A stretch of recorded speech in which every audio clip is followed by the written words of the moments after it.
माननीय पोलीस आयुक्त निकेश कौशिक सर, वीरा भाईंदर वसई विरार पोलीस आयुक्त यांच्या मार्गदर्शनाखाली गुन्हे शाखेच्या वतीने आयुक्तालयाच्या हद्दीमध्ये अंमली पदार्थ विरोधी कारवाया सतत सुरू आहे. गुन्हे शाखेच्या युनिट 4 कडे तपासत असलेल्या नयानगर पोलीस स्टेशन गुन्हा रजिस्टर नंबर 102/26 यामध्ये माल आणि रसायन जप्त करण्यात आलेले आहेत.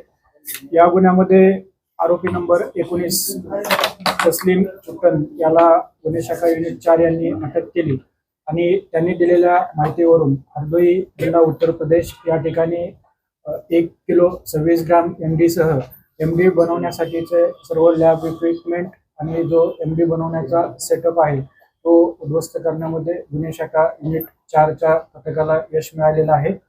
आतापर्यंत या गुन्ह्यामध्ये आपण 20 आरोपी अटक केलेले आहेत आणि जवळजवळ 23 कोटी रुपयाचा ड्रग्ज आणि रसायन असा मुद्देमाल आपण जप्त केलेला आहे. सर, आरोपीची पार्श्वभूमी काय, बॅकग्राऊंड काय? आरोपी मीडियम शिक्षित आहे, असं जास्त काही हे नाही आणि त्याच्याविषयी आणखी तपास आपला सुरू आहे. त्याच्या अगोदर त्याच्यावर किती गुन्हे दाखल आहेत? सध्या तरी आपल्याला आपण चेक केलं तर रेकॉर्ड आपल्याला भेटलेलं नाही, आणखी लोकल पोलीस स्टेशन कडून वगैरे मागणं. पूर्वी काही गुन्ह्याशी संबंधित आहे की जी तुम्ही कारवाई केलेली आहे?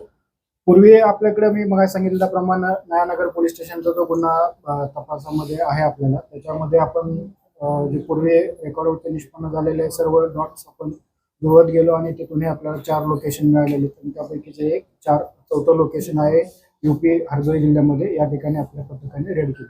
सर, तुम्हाला ह्या ड्रग्स माफियाला जो कच्चा माल मिळतो तो कच्चा माल पुरवण्या म्हणजे त्या गँगवर तुम्ही काही कारवाई केली आहे की अथवा त्याचा काही शोध चालू आहे का, जिथून त्यांना हा सगळा माल प्राप्त होत असतो?